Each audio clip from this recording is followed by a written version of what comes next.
Father यहाँ हमारे चंद्रोपस बालक मध्य उच्च विद्यालय के प्राचार्य हैं। विद्यालय कार्तिक आश्रम हजारीबाग बोलते हैं, तो वहाँ के प्राचार्य हैं। फादर कई सालों से यहाँ का स्कूल में कार्यरत हैं और बहुत अच्छे ढंग से यहाँ का स्कूल चल रहा है। भारी संख्या में बच्चे हैं, पहला से लेकर के 10वां तक का छोटा सा कंपाउंड लेकिन भरा हुआ बच्चों की चहल पहल देखने को मिलता है। और वहाँ का स्टाफ फादर की जो अगुवाई में चलता है बहुत ही अच्छा है।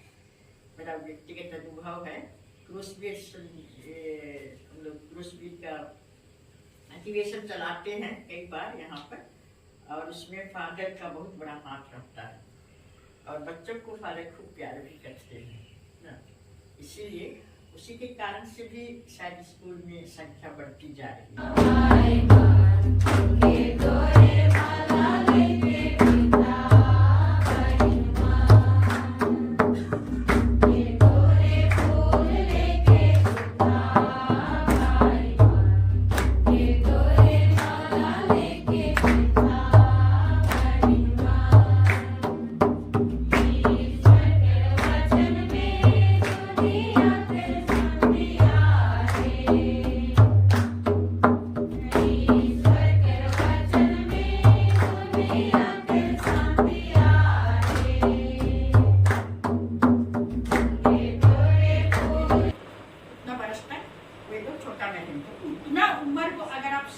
परवरिश करेंगे तो आपका बच्चा आगे अपने ही संभल जाएगा। लेकिन 0 से 7 वर्ष अगर आप नहीं किए सही परवरिश तो वो आपके परिवार को आपको धक्का देगा और आपका बेटा में उसमें क्या बोलेंगे अच्छाइयाँ नहीं रहेगा, अच्छे गुणों उसमें नहीं पाएगा। तो एक गमला का उदाहरण, तो माता पिता के अच्छे गुण या सद्गुण, अच्छी मिट्टी क्या क्या हो सकती है? पति पत्नी में प्रेम है, अच्छा प्रेम है, तो वो गुण इस मिट्टी का, इस गमले का मिट्टी जैसा होगा और पति पत्नी के प्रेम से ये बच्चे लोग भी बढ़ेंगे, प्रेम का अनुभव करेंगे। पति पत्नी का प्रेम, माता पिता का प्रेम से बच्चे अनुभव करेंगे ना। तो ईमानदार, किसी ने कहा, अक्सर मैं बोल रही थी कि मेरा बेटा को हम ईमानदार चाहिए सिस्टर, तो आप दोनों में ईमानदार हो, स्वयं दोनों ईमानदार हो। गमला आपका परिवार, पति पत्नी का परिवार, गमला जैसा परिवार में, उसमें मिट्टी के स्थान में ईमानदार का गुण हो। पौधे के लिए मिट्टी था, आपके परिवार के लिए अच्छा गुण ईमानदार का गुण हो। दया, ये भी दया का एक अच्छा गुण है, दया गुण। सहानुभूति माने एक दूसरे के प्रति सहानुभूति, दुख विपत्ति में आप उसको सहानुभूति देते हैं, सहारा देते हैं, वो सहानुभूति है। माने जितना भी अच्छाइयाँ है, अच्छा गुण है, मैं तो कुछ गुणों को ला रहा हूँ, बहुत सारा गुण है ना। कुरिन्थियों के नाम संत पौलुस का पहला पत्र में कल हम देखे थे 13 में, ये सारा गुण भी सब स्वामी बतला रहे थे। वो सब अगर माता पिता में रहेगा तो वो बच्चे के लिए भी लाभप्रद होगा। तो सहानुभूति, मिलनसार, और बोलिए क्या क्या हो सकता है? मिलनसार, विश्वास, एक दूसरे के प्रति विश्वास। कल तो विश्व स्वामी बहुत बोले विश्वास के बारे में, बोले कि नहीं बोले? विश्वास कभी नहीं भूलने वाला। आस्था, आस्था मतलब भरोसा। विश्वास, आस्था, भरोसा, ये सब एक ही है, लेकिन आस्था, ईश्वर पर आस्था, एक दूसरे पर आस्था। सत्य बोलना, दोनों आप सत्य बोलते हैं। नहीं तो पत्नी पूछे कहाँ गए थे, तो कहीं गया था और बोल रहा नहीं मैं थोड़ा सा मेरा दोस्त यहाँ गया था, लेकिन वो कुछ दूसरा काम से पूरा के लिए गया है। और यहाँ आकर के पत्नी को सत्य बोलने के बदले क्या बोल रहा है? झूठ बोल। तो ये सत्य है नहीं, तो सब आपके जीवन का एक परिश्रमी, एक परिश्रमी माता पिता का बेटा बेटी परिश्रमी होता है। एक सुस्ती माता पिता का बेटा सुस्ती होता है, जब वो करेगा ही नहीं तो बेटा करेगा ना। तो धार्मिक स्वभाव, आप सब को तैयार होंगे, पर प्रथम स्थान हम लोग ईश्वर को दिव्य में देखना चाहते हैं सिस्टर, मेरा बेटी देखते हैं और प्रार्थना करने वाला देखना चाहते हैं। तो जब तक आप दोनों स्वभाव धार्मिक स्वभाव से ही नहीं रहेंगे तो कैसे सुनाएगा? प्रार्थना वही चीज। फिर समर्पण, पति पत्नी के बीच में समर्पण, पति पत्नी के बीच में खुलापन ना, ये आपका गुण होना है, दोनों पति पत्नियों में होना है। अगर इतना से भर दीजिए अपने को तो देखिए जैसे जैसे यहाँ बढ़ रहे हैं बच्चे गमले से, वैसे ही माता पिता के गुणों से बच्चे का विकास होगा ना। समझ रहे नहीं? सो रहे हैं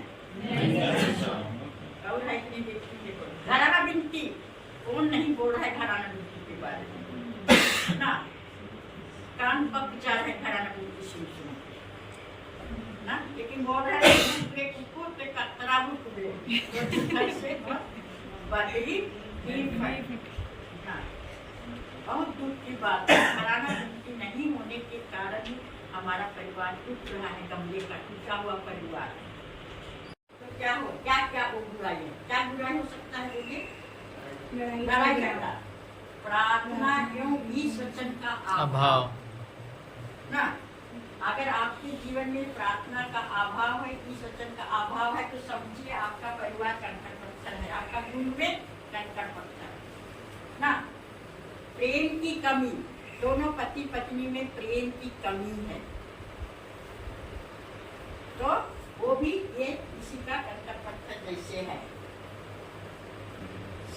गया ढेर सारा।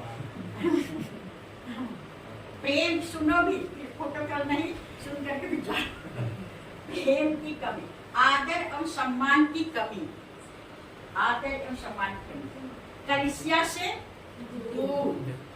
कलीसिया से दूर मतलब कभी हम गिरजा प्रार्थना नहीं जाते हैं, महिला संघ नहीं जाएंगे, काल की सभा नहीं जाएंगे, धर्म के प्रति कोई रुचि नहीं, घराना बिनती कुछ नहीं ना, मतलब कलीसिया के प्रति लेन देन होता है, कोई भाग नहीं लेते हैं। तो ये सब करने से भी आपका परिवार कंकर पत्थर जैसा है। स्वार्थ, ऐसा परिवार स्वार्थ का परिवार है। मेरा सब कुछ है, बड़ा घर है, अच्छा धन दौलत है, सब कुछ मेरे पास है, ईश्वर की मुझको जरूरत नहीं है, ना कि आपके अगल बगल पड़ोसियों की जरूरत नहीं है। तो ऐसा परिवार कभी कभी होता है। अहंकार, लड़ाई झगड़ा, आप लोग बोल रहे हैं लड़ाई झगड़ा ना, हमेशा घर में लड़ाई झगड़ा होता है कि बच्चे कैसे बच्चे रहेंगे। शक या संदेह, इसके संबंध में मैं कल बतलाई थी। शक शादी जीवन की बीमारी है ना।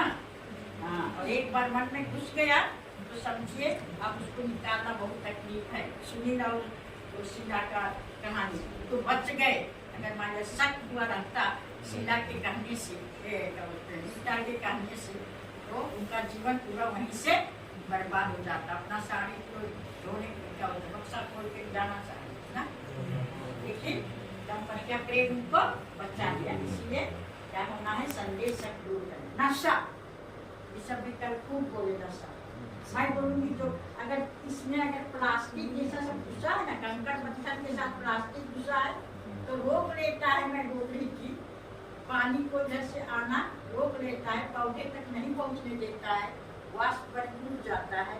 या तो माली पटाएगा भी ऐसे गमला को, कंकड़ पत्थर वाला गमला में भी पटाएगा। अगर जहाँ प्लास्टिक है तो प्लास्टिक के ऊपर पानी जम जाएगा और अंदर ना जाकर के टूट पाएगा, तो टूट करके वाष्प बन के चला जाएगा, तब भी पौधे को नहीं मिलेगा। इसलिए नशा वैसे ही आप में बहुत सारा अच्छा गुण है ना, देखिएगा तो प्रियंका लोगों का अच्छा गुण नहीं है, बहुत अच्छा गुण रहता है। बाप रे, कुछ भी करने के लिए तैयार हो जाता ना। हाँ, सही बात है। लेकिन जो बुरा उसमें जो अवगुण है उससे वो कलंकित है, होता है ना। हाँ, इसलिए नशा बहुत बड़ा है। और जैसे आप देखे ना बर्बाद, ये तो बहुत सुंदर मैं एक गमला बनानी है, ये तो टूटा फूटा गमला हो जाएगा, मतलब पूरा परिवार को क्या कर देता है, नशा तहस नहस कर देता है, बर्बाद कर देता है ना। और आप ऐसा सुनना चाहेंगे कि मेरी फलना की पत्नी कौन है, ये मछली की पत्नी है रे। लेकिन मैं जा रही थी घर से तो 2 जन पार हुए, तो मैं ऐसे पैदल जा रही तो महिला के साथ में ना, दीदी वो महिला कौन है, मैं चाहिए क्या मछली की पत्नी नहीं चाहिए उसको, वहाँ का मछली की पत्नी है। तो वैसा आपको कलंकित करेंगे तो अच्छा लगेगा ना। सुनीता तुमको बोलेंगे कि मछली का पत्नी है, बहुत खराब ना। और क्या बोलते हैं, समीर का प्रतिभा, प्रतिभा तुमको बोलेगा तो हाँ, सुंदर नारी, और इतना, और उसको बोल देंगे इतना खराब नाम मछली की पत्नी, अच्छा लगेगा जो बनना चाहता है वैसा। हाँ, तुमको नहीं। और इंसिडेंट नहीं, और क्या नाम, विपिन, कोई नहीं चाहे, नाम नहीं बोल रही मैं, सबका लड़का ऐसा, मेरी बहनों को मत बुलवाए।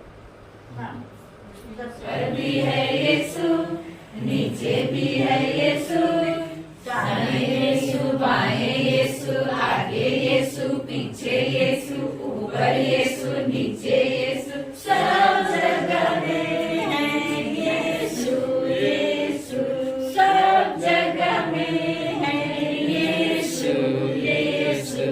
मेरे दिल में यीशु, तेरे दिल में यीशु, दाएं भी है यीशु, बाएं भी है यीशु,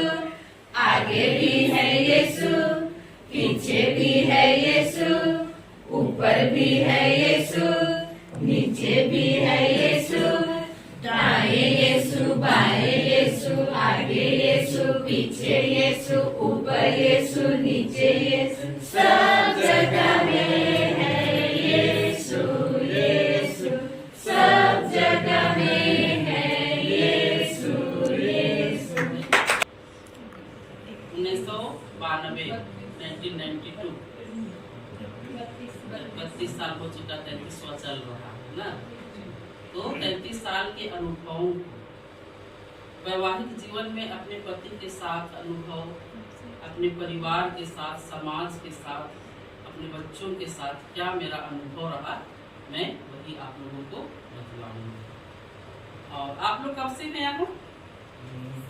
कोई मनुष्य नहीं, सब कुछ ईश्वर की योजना के द्वारा।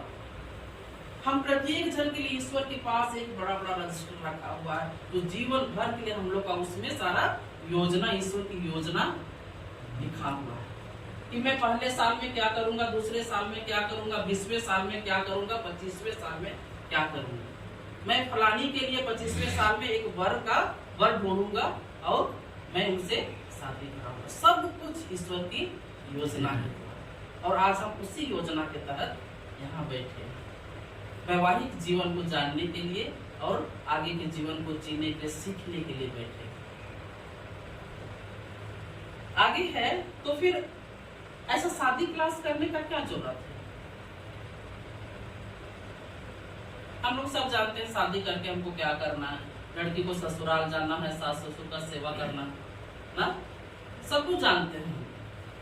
पति पत्नी एक होना है, बच्चे पैदा करना है, बच्चों का लालन पालन करना है, एक दूसरे से प्यार करना है। लेकिन भी हमारी कैथोलिक कलीसिया में हमारे धर्म गुरु लोग, जैसे मैंने बताया, घर का निर्माण हम लोग करते हैं तो किसी से सलाह लेते हैं। उसी तरह फलाना तुम बालू कहाँ से गिराया, तुम ईंट कहाँ से गिराया, किस ठेकेदार को पकड़ा, उसी चीज को जानने के लिए हमारे कैथोलिक कलीसिया में धर्म गुरु लोग इस तरह का आयोजन करते हैं कि हमारे बच्चे एक सुंदर क्रिस्तीय जीवन जी सके। 3 बातें मुझे ऐसी लगी कि ये बातें अगर कोई अपने जीवन में उसको कार्यान्वित करेगा तो ये जीवन बहुत ही सुखमय हो सकता है। पहला है कार्य की जरूरत, दूसरा दंपति की जरूरत और तीसरा व्यक्तिगत जरूरत, है ना। हम लोग का एक एक करके देखेंगे। कार्य की जरूरत, एक परिवार में जब हम लोग शादी होंगे, अपना परिवार बसाएंगे, या हम नौकरी करते हैं तो सिर्फ हम लोग मियाँ बीवी एक साथ रह रहे हैं, या संयुक्त परिवार है, या सास ससुर के साथ रह रहे हैं। एक परिवार में क्या होता है? सबसे पहले बताइए हमको, झगड़ा कैसे होता है परिवार में? समझे की वजह से, अपना गलती नहीं स्वीकार करने की वजह से। हाँ, बहुत अच्छा। तो कार्य की जरूरत। और एक बात है काम को लेकर ना, कार्य को लेकर। कहीं भी जाना है, लड़की जात को या किसी को भी, काम तो करना है। लेकिन आजकल की पढ़ी लिखी बहू बेटियां क्या करती हैं? मैं नौकरी कर रही हूँ, है ना, मैं BA पढ़ी हूँ, मैं MA पढ़ी हूँ, मैं डॉक्टर हूँ, मैं बैंक में नौकरी करती हूँ, इसलिए मैं काम नहीं कर। सास माँ उठ करके सब कर रही है और बहू सोई हुई 8 बजे तक रूम में बंद। एक साधारण परिवार या एक उच्च स्तरीय परिवार, हर परिवार में काम की बहुत जरूरत है। मैं सोचती हूँ यहाँ सब मिडिल क्लास है ना, तो मिडिल क्लास में काम की, हमारे घर में नौकर चाकर नहीं है, काम हमको अपने से करना है। बहुत सारे परिवार में इसी काम को लेकर के लड़ाई है। या तो आजकल की बहू बेटियां क्या है ना कि बस मेरा काम है किचन में नाश्ता, खाना, दाल, सब्जी भात बना दिए और खत्म, बाकी काम मेरा खत्म। सास माँ कर रही है, ननद कर रही है, एक दिन करेगी, 2 दिन करेगी, 3 दिन करेगी, चौथे दिन से तो उसका भी मूड खराब होगा ना। तो लड़ाई फिर कहाँ से उत्पन्न होगा? वहीं से। लेकिन हमको क्या करना है? सबसे पहले जब हम शादी करके ससुराल जाते हैं, विशेषकर बेटियों के लिए मैं बोलूंगी, घर जाते हैं, सबसे पहला कार्य आपका क्या है? दिल को जीतना। सास ससुर ननद देवर जो भी घर में है, परिवार में जो भी लोग हैं, आप दिल को जीतिए।